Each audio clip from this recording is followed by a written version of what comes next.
Al chile. Mis amigos, soy Bebe Yamel.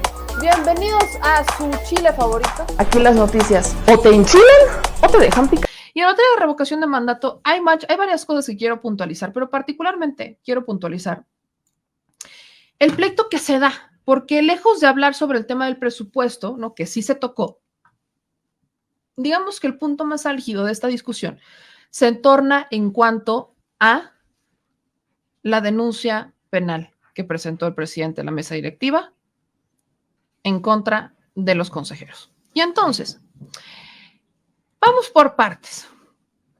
Primero, hay un posicionamiento del diputado Hernández, ¿no es cierto? Es del diputado Yergo, es un posicionamiento del diputado Yergo. Déjeme preguntarle aquí el orden. Espérenme tantito. No, viene una pregunta que le hacen a Lorenzo Córdoba. Todo inicia cuando, le voy a poner un poquito el contexto. El consejero Ruiz Saldaña, o sea, se empezaron a hacer preguntas entre los consejeros y entre los representantes del partido político para orillar a Morena, a los dos representantes de Morena, a que se posicionaran acerca de si estaban a favor o en contra de lo que había hecho el presidente de la mesa directiva de la Cámara de Diputados. Hablamos de Sergio Gutiérrez Luna, ¿no? Y empezaron a aventarse la bolita.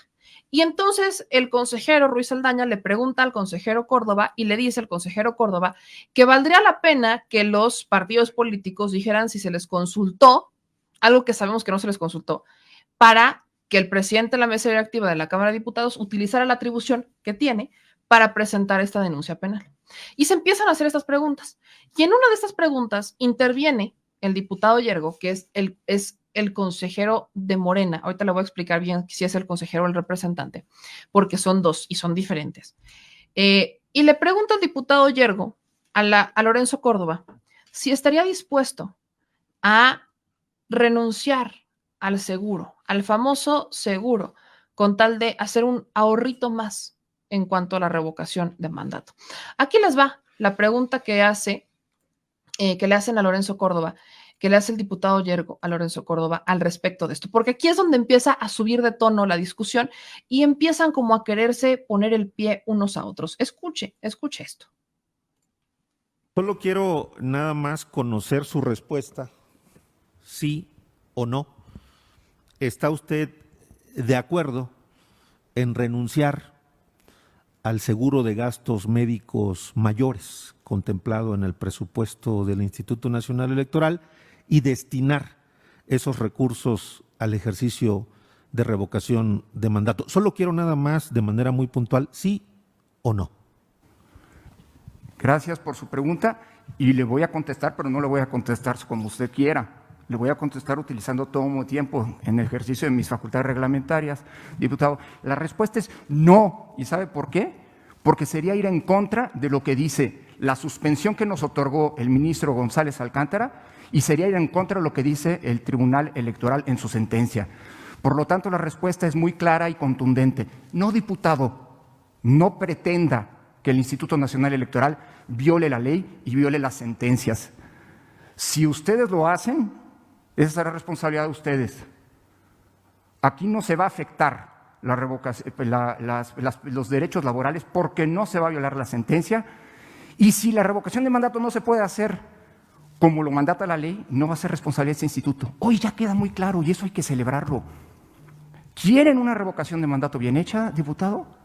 Generen las condiciones después de este gran ejercicio, de este esfuerzo que ha hecho el INE para que ello pueda ocurrir. Muchas gracias por su pregunta. Ahí les va. A voz de Lorenzo Córdoba, que es el argumento de siempre, dice, el INE quiere la revocación de mandato. Nosotros estamos en toda la disposición, queremos una revocación de mandato. Pero no está en nuestras manos, está en manos de que me den el dinero para hacer la revocación de mandato. Entonces el diputado Yergo, que es representante, ahí les va, es el representante. Hay dos figuras de partidos políticos en el Consejo General del INE. La figura A es la de consejero y la figura B es de representante. Y el diputado Mario Rafael Yergo es representante de Morena. Y entonces, después de este posicionamiento, vino una serie como de victimización, vino un poquito como de victimización de Ciro Murayama y de Lorenzo Córdoba. El posicionamiento de Ciro Murayama eventualmente es exactamente el mismo que tiene Lorenzo Córdoba, ya lo sabemos, y menciona Ciro Murayama que pues los diputados, o sea, le hace una pregunta al diputado Yergo. Eso es lo que le pregunta Ciro Murayama, o sea, empieza en este posicionamiento y ahí le va cómo Ciro Murayama articula todo este discurso para obligar a los diputados de Morena a decir si estaban de acuerdo con el secretario, con el consejero, con el presidente de la mesa directiva de la Cámara de Diputados, Sergio Gutiérrez Luna, en poner esta denuncia penal. Los empezaron a intentar acorralar un poquito. Escuche esto. El día de hoy el INE como organismo autónomo da un paso más para que, de darse, la revocación de mandato se haga en términos constitucionales y legales. Pues cada vez está más cerca que se reúna el número requerido de firmas, si bien ese supuesto todavía no se cumple. Y digo que el INE como organismo autónomo porque hay evidencia de la intención de dañar su autonomía. Doy un ejemplo. El día de hoy, en la conferencia mañanera del gobierno federal, el secretario de Gobernación, seguramente mal informado, anunció que se habían reunido ya las firmas necesarias para la revocación. Y en el portal del INE se puede comprobar que hasta ayer a las 10 de la noche se habían validado 2.140.763 firmas de los 2.758.277 necesarias. Es decir, va el 77.61% de las requeridas. También dijo el responsable de la política interior del gobierno federal que el INE ya había concluido la revisión de firmas. ¿De cuándo acá la Secretaría de Gobernación se vuelve portavoz, vocero de las decisiones del INE?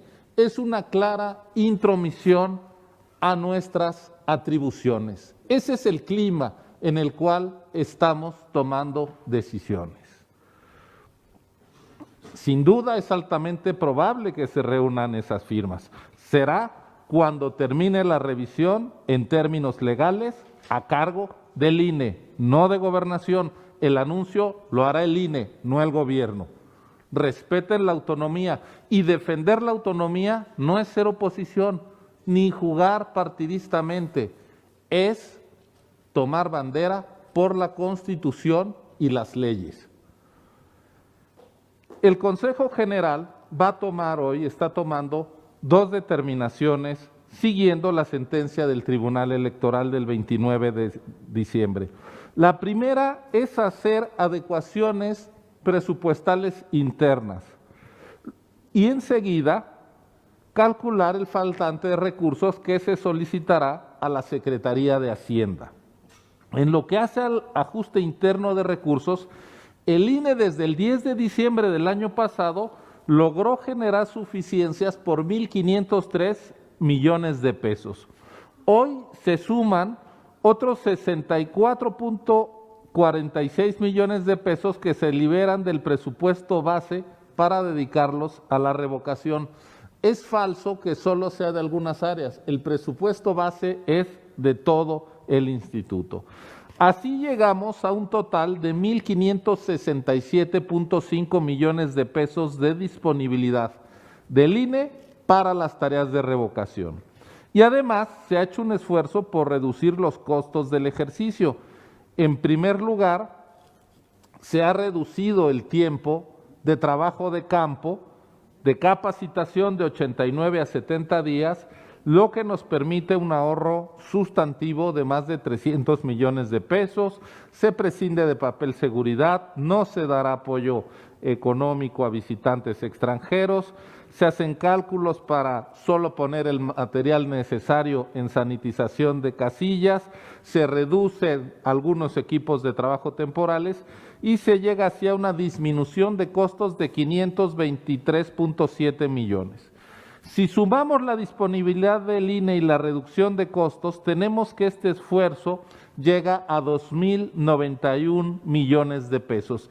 Quien diga que el INE se resiste a organizar la revocación, que derribe este dato. 2.090 millones a cargo del INE, a la baja. Ahora, habrá quien pretenda que haya más sacrificando recursos para la operación de módulos de credencialización, pues uno de los fideicomisos justo está destinado a renovar los equipos para dar atención a la ciudadanía, o bien pretenden que el INE atente contra los derechos laborales de sus trabajadores, por ejemplo, cancelando el fideicomiso para pagar el retiro de quienes concluyen su vida laboral.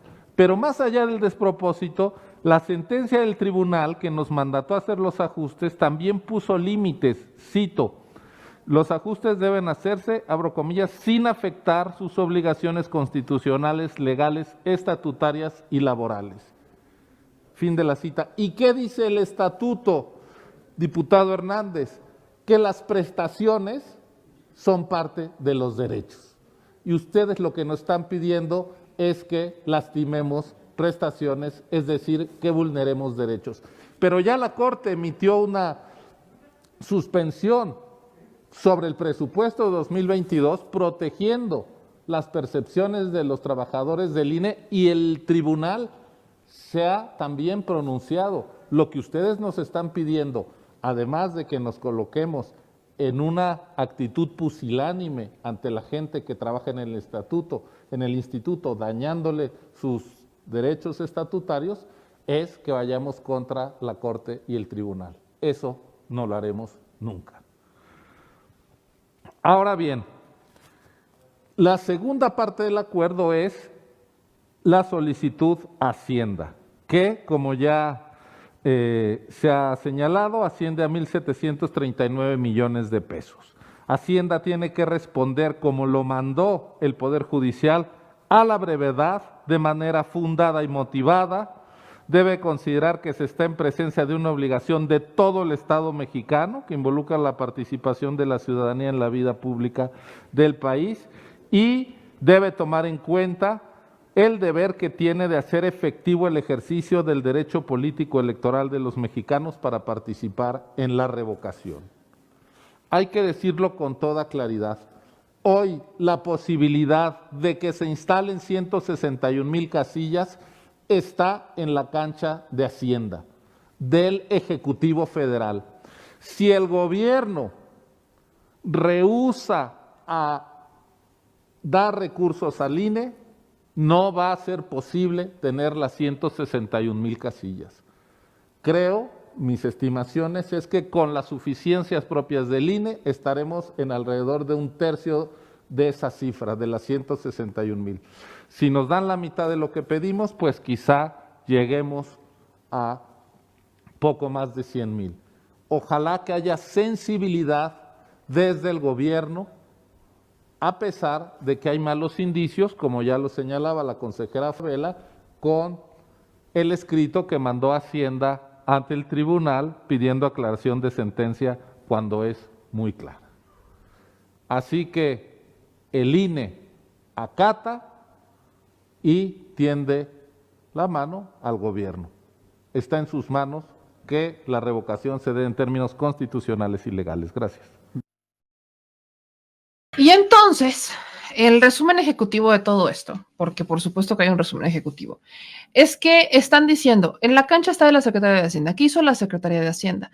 La Secretaría de Hacienda respondió al Tribunal Electoral y le pide que le aclare de qué forma quiere que se vincule.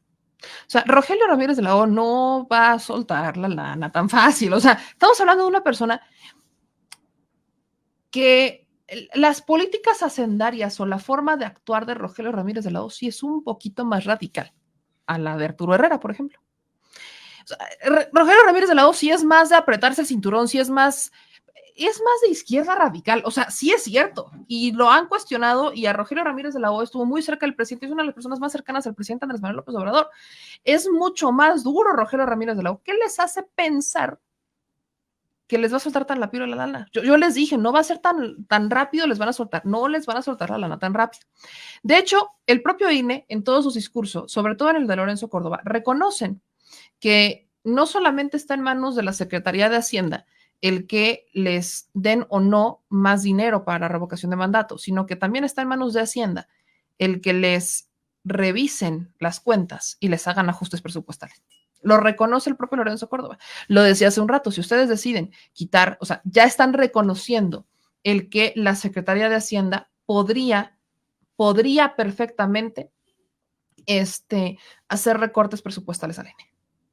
Ya lo reconocen los dos, o sea, están en el entendido de que la Secretaría de Hacienda va a poder, o sea, podría decir, desaparece, fideicomisos, cancélame, seguros, o sea, perfectamente podría hacerlo. Lo que quiere el INE es lavarse las manos y no hacerlo ellos. Quiere que lo haga la Secretaría de Hacienda y aventarle la bolita a la Secretaría de Hacienda y decir, entrar en el discurso de, si nuestros empleados se quedaron sin este seguro fue por ustedes. Sí, no, por ustedes, ¿no? O sea, como aventarle la bolita al gobierno federal y decirles, si tenemos estas protestas y si violamos la ley laboral, fue por su culpa. Ahora, en un segundo punto, como les digo, pues empiezan a poner como contrapuntear a los consejeros, al consejero y al representante de Morena, a los dos diputados, al diputado Hernández y al diputado Yergo. Y la primera pregunta que hace justamente Ciro Murayama es hacia el diputado Yergo, en donde pues le está preguntando al diputado Yergo que, a ver, o sea, se supone, y dijo Sergio Gutiérrez Luna en redes sociales, que ellos iban, o sea, que él iba a tomar las acciones necesarias para que no continuara esta denuncia penal en su contra. Y le pregunta al diputado Yergo que si se ha hecho algo, que si existen esos documentos, que si ya existe un escrito, o sea, cuestiona al diputado Yergo sobre cuáles han sido los procedimientos y por qué no se han informado. Y aquí es en donde se eleva, aquí es donde se sube el tono el asunto, porque el diputado Yergo utiliza palabras de Ciro Murayama y utiliza el estilo de respuesta de Lorenzo Córdoba para responderle a los dos. Escuche esto. Muchas gracias, presidente. Voy a dar respuesta puntual al tema que ha planteado el consejero Ciro Murayama y voy a retomar un concepto, un término que él utilizó. Pusilánime, me parece, consejero Murayama, es aludir a quienes no se encuentran presentes en esta sesión. Peor aún, carecer de valentía para evitar enunciar el nombre del presidente de la mesa directiva, quien en ejercicio de su derecho como presidente de la mesa directiva del Congreso de la Cámara de Diputados, presentó las denuncias que consideró pertinentes. Nosotros, consejeras y consejeras, y para efectos de los registros históricos de estas sesiones, somos liberales, somos demócratas. En Morena está prohibido prohibir. Por el contrario, 6 de los 11 consejeros, en una afrenta abierta y directa en contra de la voluntad del pueblo, decidieron bloquear, sabotear, suspender la revocación de mandato, que como hemos visto es voluntad del pueblo llevar a cabo. No hay necesidad de emplazarle a usted, consejero Murayama, para definirse sobre si es demócrata o comparsa del viejo régimen. Ese juicio de valor le pertenece en todo momento al pueblo.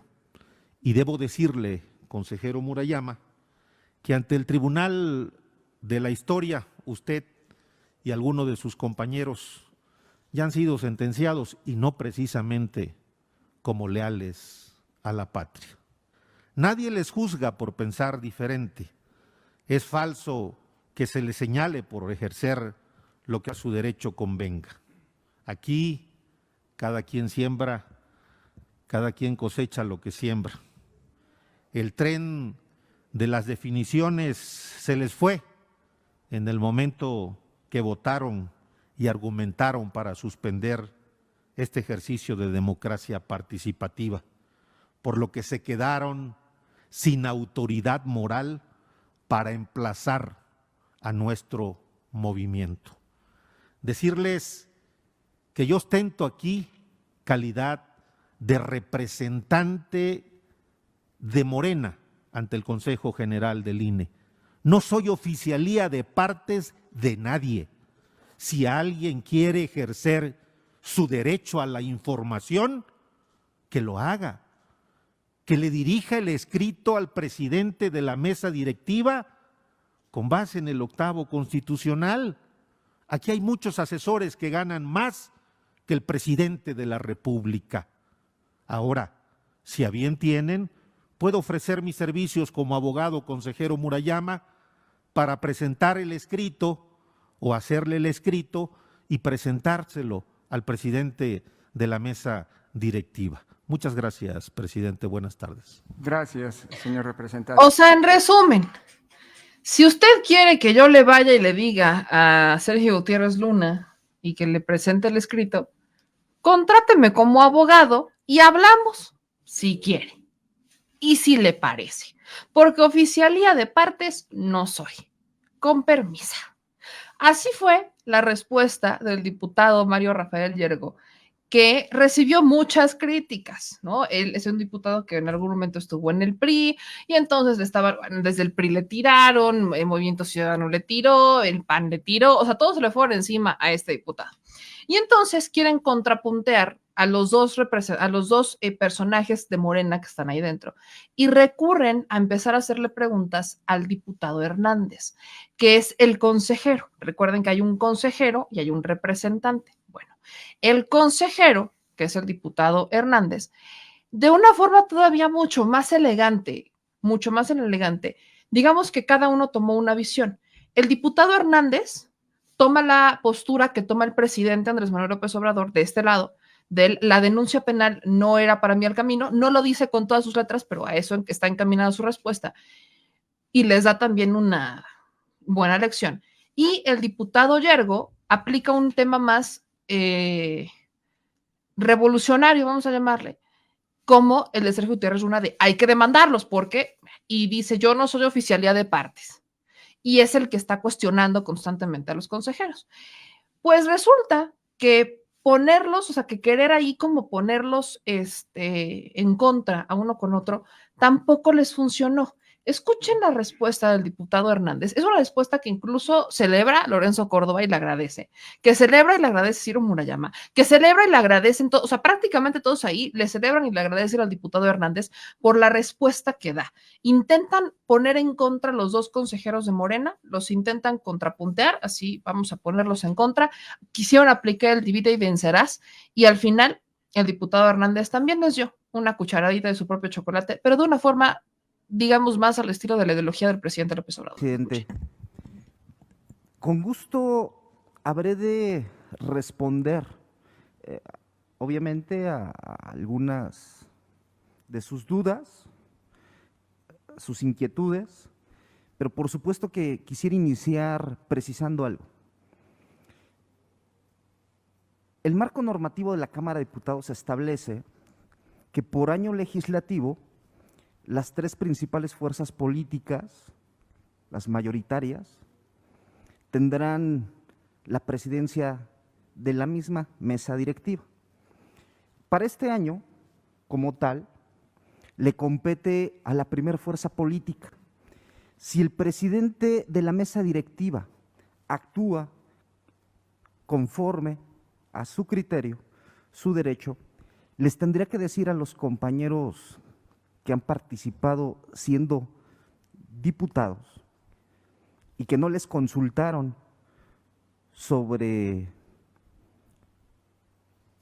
la vía penal incitada, que al final del camino la representación de la fracción parlamentaria de Morena en la mesa directiva asume su potestad y no se les tendría por qué consultar.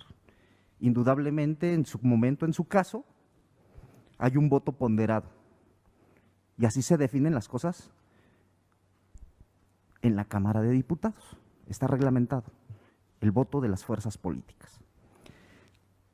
En lo particular, quiero referirme que aquí en la herradura de la democracia no se pudiera aducir que se pudiera tener a su vez una autoridad moral cuando se han mostrado distintas actitudes para detener, para no encauzar un derecho participativo. Se han buscado formas de obstruir esta revocación de mandato. Sin embargo, ya en lo particular quiero referirme a mi posición. Porque hay que ser congruentes. Cuando se tiene un criterio amplio y hablamos de defender la democracia, también hay que asumir la responsabilidad de lo que pensamos, creemos y por supuesto cómo actuamos. Acompaño el criterio del presidente de la República. En un Estado democrático, indudablemente que son bienvenidos la confrontación de las ideas. No desconozcamos que también la vía penal es una vía institucional y pudiera incomodar definitivamente, indudablemente. Creo que debemos de privilegiar el diálogo, lo he dicho aquí, en otras sesiones, en otros momentos. Hemos sido acompañantes de generar consensos. Creo que así lo puede constatar el propio presidente y algunos de ustedes, consejeros. Sí, esto es de definiciones. Respeto la decisión del presidente de la mesa directiva de la Cámara de Diputados, como también respeto el actuar de cada uno de ustedes. Y claro, en cada posicionamiento exponemos y expresamos, porque somos congruentes, un criterio individual, pero también les invitaría, así como han ustedes cuestionado, que reflexionen y cuidemos el Estado democrático sin obstruir la revocación de mandato. Muchas gracias. Muchas gracias, señor diputado. Señor diputado, ¿me permite una pregunta? Muchísimas gracias por su gentileza, muchas gracias por su respuesta. Tengo que formular reglamentariamente una pregunta, así que la formularé, pero quiero aprovechar este espacio, este minuto que el reglamento me permite, para agradecerle su claridad, su posición, su disposición permanente al diálogo. Esta es una herradura en la que el diálogo puede ser intenso y debe ser tan intenso como sea necesario, pero sobre todo tan respetuoso de la diversidad política que sustenta y de la diversidad de opiniones que sustenta, por definición, un sistema democrático. Celebro mucho y quiero aprovechar este minuto. Aprovecho por economía, digamos, de tiempo y no hacerlo en tercera ronda, por agradecerle su posicionamiento. Celebro que usted asuma el punto de vista en esta discusión que hizo el presidente de la República y no la que hizo el presidente de la Cámara de Diputados. Y como tengo que hacer una pregunta, mi pregunta es si usted está en el ánimo de continuar, como ha venido ocurriendo, con esta discusión respetuosa y, insisto, intensa, pero necesaria en adelante. Muchas gracias por su respuesta. Por supuesto que siempre estaremos en la disposición de contribuir con ideas, con propuestas, con diálogo, fortaleciendo la democracia del país, y habrán momentos en los que los argumentos no les gusten, pero tendremos que ser también claros, puntuales y precisos. Insisto, participo hoy aquí en la calidad de consejero del Poder Legislativo por el Grupo Parlamentario de Morena, y al interior también del Grupo Parlamentario de Morena existe un criterio amplio y confrontación de ideas. Gracias. Muchas gracias por su respuesta, señor diputado. Ya no les pongo más, porque en realidad todo lo que sigue es exactamente lo mismo que hizo Lorenzo Córdoba. O sea, Lorenzo Córdoba tiene que formular una pregunta porque es parte de la regla, y en el INE son muy protocolarios, ¿no? Hay mucho protocolo en el INE, es demasiado. Las discusiones del INE, la neta, es que se me hace, como que las siento muy similares a las que se dan dentro de la diplomacia, porque es como muy del protocolo y vete a la regla y la emoción de, y bla, bla, exacto. Entonces, y se manejan mucho con diplomacia, ¿no? Es así como se han intentado y siempre se han manejado así las sesiones del INE. Pero prácticamente lo que hizo Lorenzo, lo hizo también Ciro Murayama y lo hace también el del PAN, lo hacen los diferentes representantes, agradeciéndole en particular al diputado Hernández por el posicionamiento que, como pudieron escuchar, no está diciendo que está de acuerdo con lo que hizo Sergio Gutiérrez Luna, está diciendo cada partido político tendrá su momento en la mesa directiva de la Cámara de Diputados y ellos tendrán la posibilidad de tomar las decisiones como las tomó Sergio Gutiérrez Luna, y ese es un problema. Ahí le va. Moreno no va a ser el presidente de la mesa directiva a los 3 años de la legislatura. eventualmente vendrá uno del PAN y vendrá uno del PRI. Y ese problema significa una sola cosa, que lo que hizo Sergio Gutiérrez Luna efectivamente fue una decisión unilateral de denunciar penalmente a los consejeros del INE. A como sabemos que actúa la oposición, espérense que en las siguientes, de forma unilateral, el presidente de la mesa directiva, que sea del PAN o sea del PRI, aplique exactamente la misma. Porque en este momento ya no es voy a hacer o voy a actuar de forma mejor o lo voy a hacer conforme a la ley, sino es a ver cómo te la cobro. Y como Morena, como el de Morena, se atrevió a tomar una decisión unilateral como esa, entonces lo van a hacer los demás. Ese es el problema que vemos acá, que es a lo que se refería el presidente. No les den motivos, no les den pretextos. Y se les dio. Ahora,